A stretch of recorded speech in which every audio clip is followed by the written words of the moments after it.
zina mu bwongo obwo ezisobola okubanga budget yazo nazo ya bilioni 7.4 kati ekyenjawulo ku Wakiso ezo bilioni 7.4 tuzoogedde naye ku bilioni 7.4 kuliko ebilioni 50 nga zokusasula misaala administration misaala si administration musaala anti bwe ngamba administration ntegeeza nti abakozi ba government kusasula abakozi ba government abagezaako kukola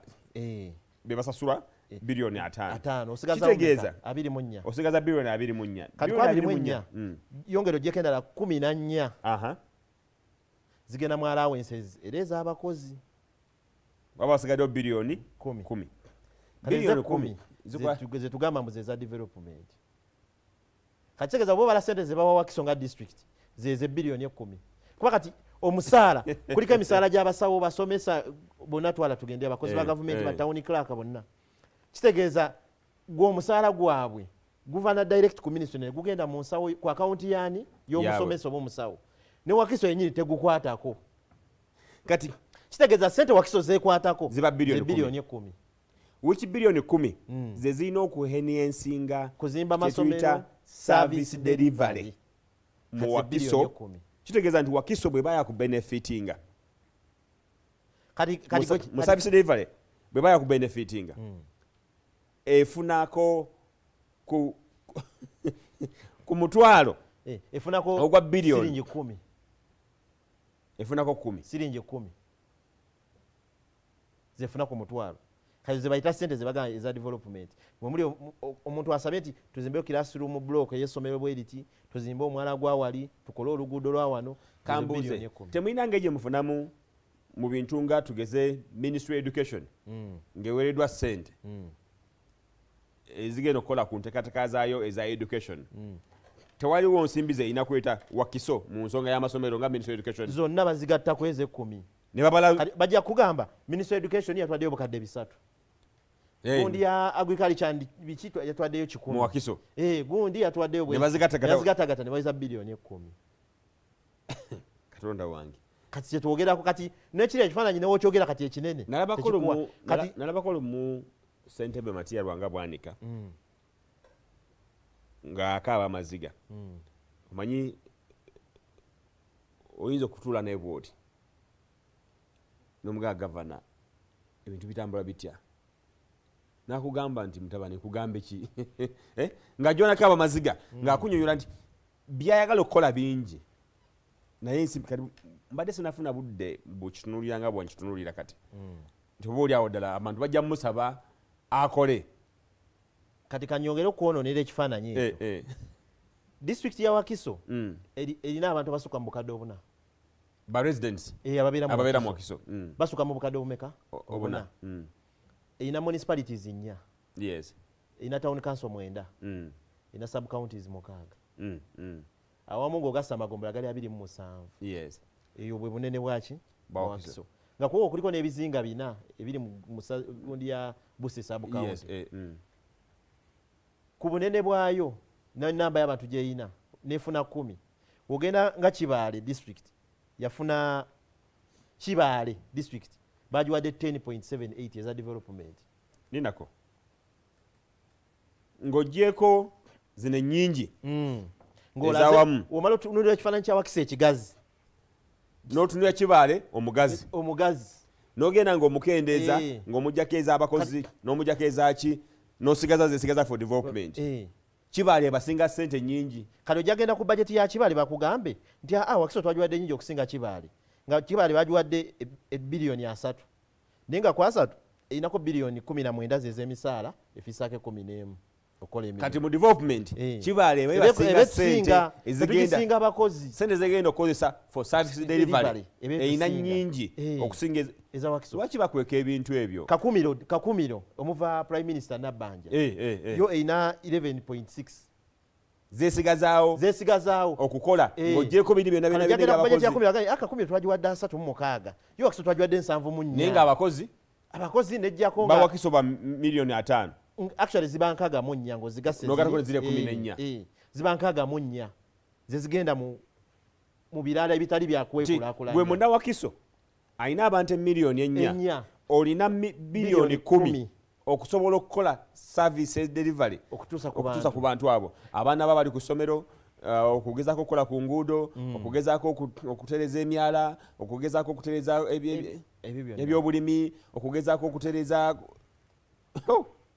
kati kyewe kakumiro yo nga district erina population y'abantu gira emitwalo 28 abantu emitwalo 28 bajwadde biliyoni 11 balina biliyoni 11 ezigenda okubawa services zikunukiriza mu 12 kubulako just emitwalo 28 ez'abantu zina kumpi biliyoni 12 nozuwa biliyoni 12 eza service delivery ate miliyoni 4 nobawe biliyoni 10 kiri Uganda mama nyabo kati bw'obunene bwaki bwe buzibu bwe tulimu nga Uganda kati bakoze assessment ya performance ne bakulaga nti isingiro yasinze ku 89%. Ne isingiro nga bajiwadde billions 7 eza service delivery eza development eina abantu emitwalo 18 kati ojiwadde billions 7 kati lwaki tesinga service delivery kubanga katono nnyo balina abantu emitwalo meka 18 yakinja okubala wano ndi abantu emitwalo 18 18 abo atulaba twagala kubalamu katono nnyo oba oli awo bwe kibanga abantu emitwalo 18 balina biliyoni 7 balina biliyoni 7 18 sibe beba Wakiso abaluwa aba isingiro katono nnyo nyasinja okusoka okubala wano miliyoni 4 beba Wakiso beba Wakiso aba isingiro bali 18 mitwalo 18 bano obukadde obunana obawa kitegeeza waliwo doddira biliyoni 7 ezabaweebwa n'ozikubisaamu emirundi no za 22 kitegeeza nti Wakiso Center Development yandibadde efuna biliyoni 154 nga siza misaala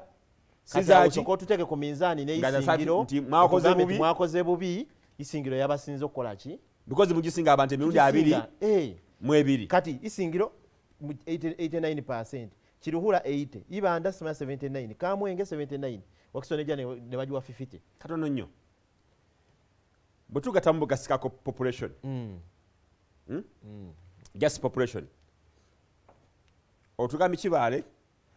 tufune district 5 zokka tugati population yabwe kibale na 28 isingire ina meka isingire ina 18 ina 18 kakumiro eri mitwalo 3 mu 2 kakumiro ina mitwalo 3 iri mitwalo 3 mu awo lowozigata tunatuka na mukota ya Wakiso kiruhura kiruhura na eri mitwalo 2 mu population nibo tukomaawo omu 2 3 4 5 tebaweza miliyoni 1 y'abantu babe mitwalo nga 9 naye ogata sente zaabwe zebafuna eza service delivery wozigatta onafuna 10 n'ekitundu 11 n'omulala 5 ziba mu 2 3 nga mu 5 kale tugambe bwe zibanga bano omu 2 3 4 bafuna billions 3 mu 5 bafuna 3 mu 5 eza service delivery naye balina abantu miliyoni 1 oba tebagiweza kati Wakiso ayina emiliyoni 4 ndira 3 mu 5 ezabano zikubise mu times 4 era oddamu ekiri 15 era kyobaze kati nti ekifaananyi kifu waliwo abantu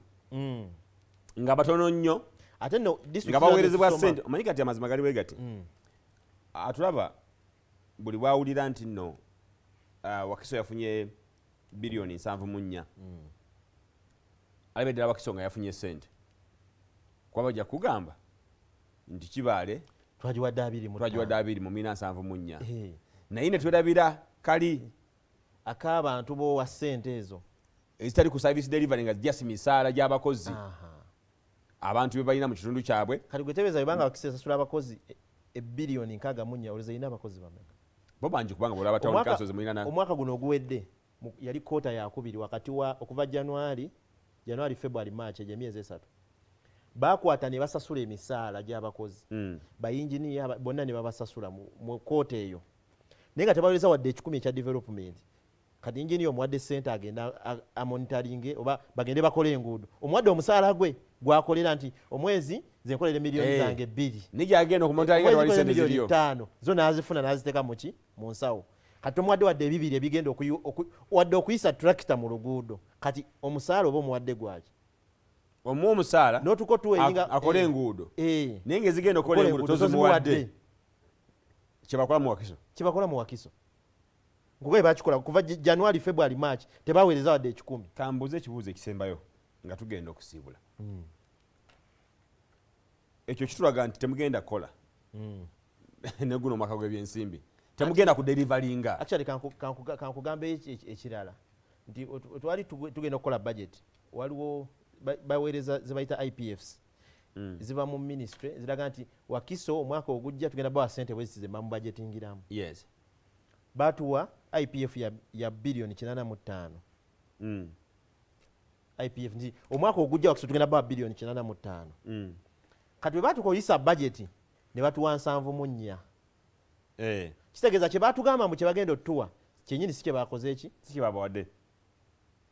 kati kitegeeza nti ne budget yenyini gye twakola kati tulina okuddayo ne tugamba okay twali tugambye tugenda kukola kino ne ssente tebazituwadde kati tulabe ekiriwa kye tujjamu omuntu agenda kubuuza ekibuuzo ekisembayo mufunyeeko omukisa okugenda eri minisita yera Fari Magezi okugenda mu nteekateeka z'okukola bajeti zonna kubanga omuntu ayinza okuba n'endowooza nti oba oli awo bajeti gwanga bwe beekolebwa esinziira ku ki kye muteekayo obwetaavu bwammwe n'enteekateeka zammwe ez'enjawulo mwe bwe muba muyisa bajeti yammwe nga Wakiso muyisa mutunuulira 74 oba muyisa kinene obanga waliwo kye bayita budget process yes nga tonnakola budget yo gavumenti yekugamba nti budgetingiramu kino yo yekuwa kifaananyi ekiwa ekifaananyi kati woba budgetinga nga wekugambye nti we baali batuwa gundi eyo ku budgetingira batugamba mu budgetingire mu 85 kati batuuka okuyisa nti kati Wakiso tugiwadde zino batuwa 7 mu mmeka kitegeeza nti oba tugamba mu tubudgetinge kye tulowooza kye twetaaga tujja kukola budget yaffe nga ya 4,000 5,000 kubanga obedde mukimanyi timuwaayo tulina amakubo mangi ag'okukola yes enguudo byonna tulina bingi ebyokukola kati bwetule tukole budget yaffe nga tutuwadde ssente mwe tugenda budgetingira tujja nakuwa budget y'obuwumbi 5,000 ate nga tukonsiderinze byetaago by'abantu nyina kinyala okubuuza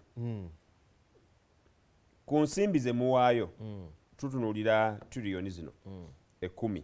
eziva mu Wakiso zivaayo mu buli ngeri yonna ne tunuulira ne bannaffe abafuna oba oli awo ekyekankana n'ekyammwe ku keeke bo baleeta ki ku ttebo kati wogatta Wakiso ne Kampala n'ofuna tiriyoni 21 yes omwaka guno URA yakunganyiza trillions 27 kitegeeza district zonna ezisigadde eza Uganda zayita trillions 6 bw'ogatta district 10 n'omusobyo 49 ojjako 2 osigaza trillioni 6 district 10 mwana mu 7 zikuŋŋaanya trillioni 6 kati kitegeeza nti URA we batekuŋŋaanyiza ssente mu Wakiso na Kampala ejja kuŋŋaanya trillioni 6 mu Uganda yonna nga tejje Wakiso tezijje Kampala naye bwe tutandika okulya bali ate bebasinga okulya kati yembeera gye tulimu naye nga tuwumba ebimu ku bisinga otunyigiriza ng'ovudde ku ezo ze batwala ezagundi olwo ssente zino ze nabajogeddeko ze tujja mu bantu baffe abawansi zino biliyoni 13 eziva mu mpooza zino ez'obutale abasiika capati abakola ki obulimu obutonotono obwo esayizi liwala ezeesolooza layisinsi naki we tuzikuŋŋaanya tuziwa ministry ya finance tuyiseka mu Bank of Uganda naye ekiziteesa ku Bank of Uganda waliwo gye bakola bagiyita single treasury account ye ssente egendako ssente zonna gavumenti zeefunye naye wetumala oziteekayo kitegeeza nti Wakiso nga yo terina ssente zeesigazza mu kashi kukola mirimu kati newobanga weetaaga nti abantu ne bagamba nti akatale ka wano kavuddeko amabaati mulina kusobola kuddayo eri tulina kuwandiikira era ministry ya finance okutuwa ssente zigenda okuteeka amabaati kwako akatale wadde tuziba tuzibasoloozezaamu abantu decentralization eriwa decentralization teriiwo kati ekifaananyi ekituufu Nakwanga onzijako sente n'ozitwala wali. Tulina abakulembeze eyo gye tuli. Tebalina makulu gye tuli. Kati ojja n'osaba omukulembeze nti njagala luguudo luno. Ssentebe twagala luguudo. Naga tugenda dukola ne mu budget ne tulukola ki? Tuteekamu. Wetutuuka okugamba nti kati tugenda kukola olwo oluguudo. Tulina okugenda tusaba ssente Ministry ya Finance. Kati gwe n'ogamba nti ne mutusoloozamu ono ssente za layisinsi. Lwaki temujja kukola nguudo? Kati nga ne ssente za layisinsi ze twakuggyako twaziwa gavumenti. Kati kye bava bakola single treasury account kankikugambe. Emabegako nga Mwami Museveni wagamba nti njagala kugula ku suuti. We bakebera ku ssente za URA nga teyina zeesoloozezza. Kitegeeza balina kukwata bakuza abagabi ba buyambi oba kufunayo ewalala we bakwata. Naye we bakolanga ekyo nga batuuka mu kubalirira ssente enkozesa ya ssente embalirira nga bakutte ssente UNICEF ze yaleese ne bagulako amatisuuti ga pulezidenti ga bombi 10. Kati ne UNICEF nga twabawa ssente z'abalwadde ate lwaki muzigulamu ki masuuti. Kye baasalawo okukola ne bakolawo akawunti egi basobola okujja ezaabwe. Kyogamba ekyo ssente z'okuŋŋaanyiza ku mudaala gwa capati oteekako eyo akawunti. Omugabi w'obuyambi zaleese zigenda ku eyo. URA ezakuŋŋaanyiza zigenda ku ki? Kweyo. Teri kugamba batodde ku zizo kuba naffe tuteeko okwo. Kati tosobola kutegeera mbu bali nti ssente z'owa capati ze baguzeemu amasuuti ga pulezidenti. Sibula tugende. Nga tuwumbawumba nziramu okubeebaza abali ku BBS Terefayina, bannawakiso mwenna ne bannayuganda mwenna mbagamba nti temuggwaamu ssuubi. Wadde ebyo byonna weebiri mbagambye nti ssente ze batuwa ntono nnyo, naye ate ekyomukisa omulungi twafunye ate looni era okuva mu Bank of World Bank okukola ku nguudo eziri mu Wakiso okuyiwa ku Collins. So mulimu enguudo eziri mu phase 1 omwaka guno tusuubira okuyiwa kilometers nga 5 eza Collins naye nga ssente ziva mu World Bank za looni si ssente zetusoloozamu URA zekuŋŋaanya. So mubeere n'essuubi ku kyebibira kye twayogeddeko kye tukyagenda kigoberera. Tunababuulira mu mawulire gaffe nti batuuse wano kino kigenze kiganye oba oli awo. Essaawa ya leero omulimu tukyagukola ogwatulonza tukyagukola tweyanzege ayi Katonda akuuma maaso moogi.